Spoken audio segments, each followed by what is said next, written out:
2 SEZలు దాదాపు 20,000 ఉద్యోగాలు కల్పించేటట్టుగా కాగ్నిజెంట్ కంపెనీలు పోయింది. ఎవడు జవాబుదారీ చెప్పండి రేవంత్ రెడ్డి గారు. Should I question Sridhar Babu or should I question Revanth Reddy? ఎవరిని ప్రశ్నించాలా? ఎవరు సమాధానం చెప్తారు? నిరుద్యోగులకు ఎవరు సమాధానం చెప్తారు అని చెప్పి నేను అడుగుతా ఉన్నాను. నీకేముంది, నువ్వు రియల్ ఎస్టేట్ దందాలు చేస్తున్నావు, నీవు నీ కుటుంబం అంతా ఇష్టం వచ్చినట్టు జేబులు దండుకుంటున్నారు, మీరు బాగుపడుతున్నారు. మరి ఈ రాష్ట్రంలో ఐటీ పరిశ్రమ మీద ఆధారపడేటువంటి ఒక విద్యార్థులు కానీ ఉద్యోగులు కానీ పరిశ్రమలు నడిపేవాళ్ళు కానీ వాళ్ళు ఎక్కడికి పోవాలా, వాళ్ళ జీవితాలు ఎట్లా అని చెప్పని రేవంత్ రెడ్డి గారిని ప్రశ్నిస్తూ ఉన్నాం. ఇంత దుర్మార్గమైనటువంటి రీతిలో పరిపాలన కొనసాగిస్తూ బాధ్యతారాహిత్యంగా మళ్ళీ రైజింగ్ అని మాట్లాడతాడు. ఎవడు rising? Revanth Reddy is rising, his family is rising, his income is rising, his assets are rising and Telangana IT industry and Telangana industrial growth is sinking. సిగ్గు ఎగ్గు లేకుండా రైజింగ్ అని చెప్పని ఇవాళ ప్రజలను తప్పుదోవ పట్టించే ఒక ప్రయత్నం చేస్తూ ఉన్నారు.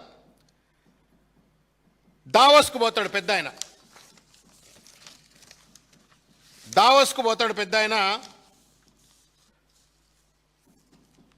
దాదాపు 4 సార్లు 5 సార్లు దావోస్కు పోయిండు. నేను చెప్పినట్టు ఐటీ అంటే న్యూక్లియర్ చైన్ రియాక్షన్.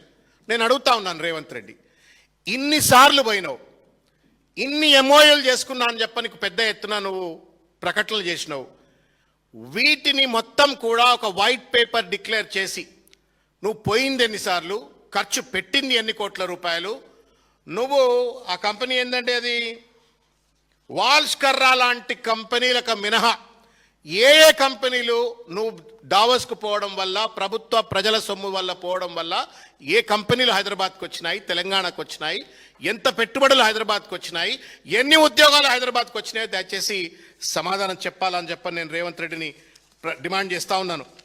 ఇది ఒక మోసపూరితమైన రీతిలో ఇవాళ పరిపాలన కొనసాగిస్తూ ప్రజలను మభ్యపెడుతూ నోటికొచ్చిన బూతులు మాట్లాడుతూ ప్రశ్నించిన వాళ్లపైన అడ్డమైన కేసులు పెడుతూ జైళ్లలో పెడుతూ ఒక చిల్లర నియంతృత్వ హిట్లర్ పరిపాలన కొనసాగిస్తూ ఇవాళ ప్రతిష్టాత్మకమైన హైదరాబాద్ సిటీని, హైదరాబాద్ ఐటీ ఇండస్ట్రీని, తెలంగాణ ఇండస్ట్రీని సర్వనాశనం చేస్తూ ఉన్నారు. నేను మీడియా మిత్రులకు ఒక విజ్ఞప్తి చేస్తున్నా, ధైర్యంతో ఒక చిన్న పని చేయాలని కోరుతున్నాను.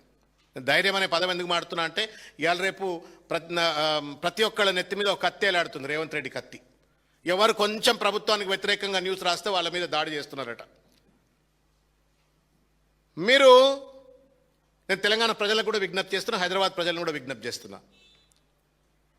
దుర్గం చెరువు బ్రిడ్జికి పోండి. ఒకప్పుడు దుర్గం చెరువు బ్రిడ్జికి ఎక్కి అట్లా ఐటీ ఇండస్ట్రీ అట్లా లోపల ఎంటర్ అయితే as if you feel that you entered in to A down town of New York, California, San Francisco అట్లా పోయినట్టు ఒక ఫీలింగ్ ఉంటుండే. కేటీఆర్ గారి నేతృత్వంలో పరిపాలన కొనసాగినట్టు మున్సిపల్ మంత్రి, ఐటీ మంత్రి ఆయనే ఉన్నప్పుడు. నేను రిక్వెస్ట్ చేస్తున్నాను, మీరంతా పెద్ద పెద్ద మీడియా హౌసెస్ అంతున్నాయి ఇక్కడ, మీరు కెమెరాలు తీసుకొని పోండి, ప్రజలకు తెలియాలి. దుర్గం చెరువు దాటి అట్లే కొంచెం ముందుకు పోతే ఒకప్పుడు హైటెక్ సిటీ అని పేరున్నటువంటి ఒక ప్రాంతం ఇవాళ డెబరీ సిటీగా కనబడుతుంది. అక్కడ గుట్టలుగా గంతంత పెద్ద గుట్టలు లెక్క ఇవాళ కన్స్ట్రక్షన్ డెబ్రీస్ అన్ని అక్కడ కనబడతాయి. ఏం పరిపాలన రేవంత్ రెడ్డిది? నీ ఇంటి పక్కన అట్లే కుప్పలు పోసుకుంటావు. ఏ పెట్టుబడిదారైనా, విదేశీ పెట్టుబడిదారు వస్తే వీడేమో నాయన మమ్మల్ని ఇక్కడ కంపెనీలు పెట్టుకోమంటుండి, ఇంత పెద్ద చెత్త కుప్పలు పెట్టిండి, చెత్త కుప్పల మధ్యన మేము కంపెనీలు ఎట్లా నడపాలని చెప్పని వెనక్కి పోరా చెప్పండి. What kind of a governance is this? అది 1 రోజు 2 రోజులు కాదు, ఇప్పటికి దాదాపు 6 నెలల నుంచి ఆ కుప్ప రోజుకి అది జవహర్ నగర్ డంప్ యార్డ్ లెక్క పెరిగిపోతా ఉంది. This is the efficiency of Revanth Reddy as a municipal minister, as a de facto IT minister. Sridhar బాబుని పనిచేయనియడు, ఆయనే అన్నిట్లో వేలు పెడతాడు. పెట్టినోని పరిపాలన ఎట్లుంది అంటే గిట్లా ఉన్నది. పరిశ్రమల దగ్గర చెత్త కుప్పలు పెడతా ఉన్నాడు, పెట్టుబడులు పెడతలేడు, చెత్త కుప్పలు పెడతా ఉన్నాడు. Is this the governance? సిగ్గు ఎగ్గు లేకుండా మళ్ళా రక్తం ఇస్తే పంటలు పండిస్తా అని మాట్లాడతాడు, బూతులు మాట్లాడతాడు. ఇది ఒక బూత్ గవర్నెన్స్. ఇది నేను ఎందుకు కొంచెం ఆవేశంగా మాట్లాడుతున్నట్టు అనిపిస్తుందంటే, this was the scenario of KTR's contribution.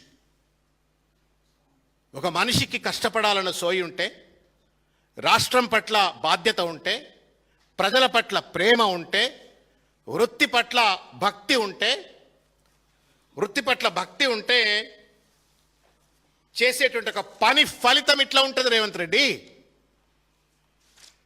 TS iPASS ద్వారా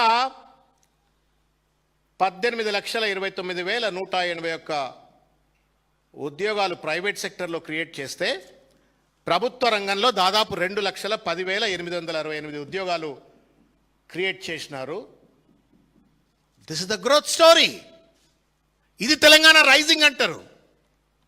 ఉన్న కంపెనీలను తెలంగాణ నుంచి ఆంధ్రాకు పంపిస్తే నువ్వు ఆంధ్ర ముఖ్యమంత్రివా తెలంగాణ ముఖ్యమంత్రి ఫస్ట్ చెప్పు. నువ్వు తెలంగాణ నీళ్లు ఆంధ్రాకు పంపుతావు, తెలంగాణలో ఉండవలసిన కంపెనీలు ఆంధ్రాకు పంపుతావు. నువ్వు ఆంధ్ర ముఖ్యమంత్రివా లేకపోతే ఆంధ్ర ముఖ్యమంత్రి గారు చెప్పరాసివా? నువ్వు తెలంగాణ ముఖ్యమంత్రివా? సమాధానం చెప్పు. You owe an explanation. నువ్వు తెలంగాణ ప్రజలకు జవాబు చెప్పాలా రేవంత్ రెడ్డి. బూతులు కాదు, రక్తాలు కాదు. ఇది అన్యాయం, బ్రీచ్ ఆఫ్ ట్రస్ట్ అని అంటారు.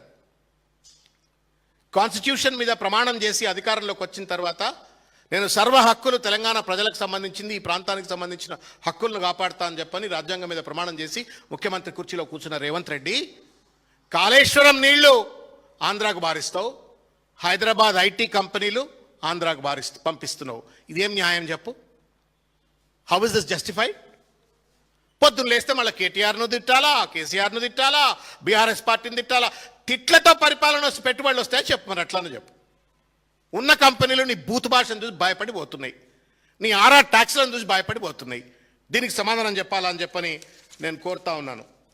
ఇకపోతే ఈసారి ఎంత బాధ కలిగిస్తుంది, ఈ మధ్యకాలంలో నేను మాట్లాడలే ఈ అంశం మీద, మీరు కూడా చూసుంటారు. 15,000 కానిస్టేబుల్ ఉద్యోగాలు ఖాళీలు ఉన్నాయని చెప్పని వాళ్లే చెప్తారు. 5,000కు నోటిఫికేషన్ ఇస్తారు. మిగతా 10,000కు నోటిఫికేషన్ ఇవ్వమని చెప్పని విద్యార్థులు పాపం నిరసన తెలిపితే వాళ్లను గొడ్లను కొట్టినట్టు కొట్టినాడు రేవంత్ రెడ్డి ప్రభుత్వం. హోమ్ మినిస్టర్ కూడా ఆయనే కదా. గొడ్లను కొట్టినట్టే కాకుండా మళ్ళీ ఎన్కౌంటర్లు చేస్తామని చెప్పని కూడా బెదిరిస్తున్నట్టు ఒక పరిస్థితి చూస్తూ ఉన్నాం. ఎక్కడ పోయింది నీ జాబ్ క్యాలెండరు? 2 లక్షల ఉద్యోగాలు భర్తీ చేస్తానన్నా ఒక్క సంవత్సరంలో ఎక్కడ పోయినాయి?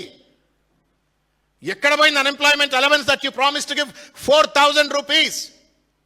అసలు ఎంతమంది అన్ఎంప్లాయీస్కు నువ్వు 4,000 రూపాయలు ఇస్తావు? 3 ఏళ్ళు దగ్గరకు వచ్చింది. ఏదో సామెత ఉంటుంది, ఉన్నది పోయింది ఇంకేదో పోయిందని.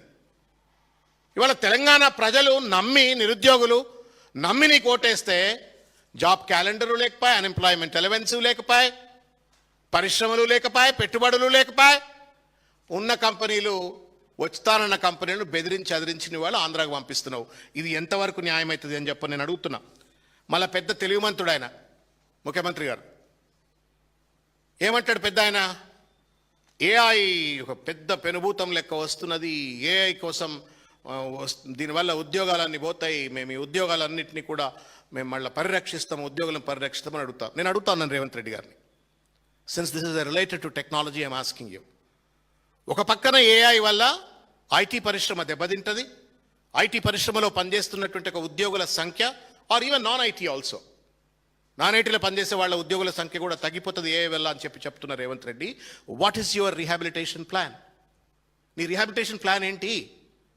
What are you promising to the young graduates, engineering graduates and unemployees of Telangana? భవిష్యత్తు అద్భుతంగా ఉండాలని చెప్పని కలలు కంటున్నటువంటి ఒక విద్యార్థి నిరుద్యోగులకు ఈ ఏఐ వల్ల వచ్చే ప్రమాదాన్ని నివారించడానికి ప్రభుత్వం తరపు నుండి నువ్వు చేపట్టబోయే చర్యలేంటి? ఒక మాట చెప్పు Revanth Reddy. Do you have a vision? Do you have a roadmap? Have you prepared a plan? Have you allocated budget? ఏం తమాషా, పిల్లల పరాశకాల పరిపాలన అంటే.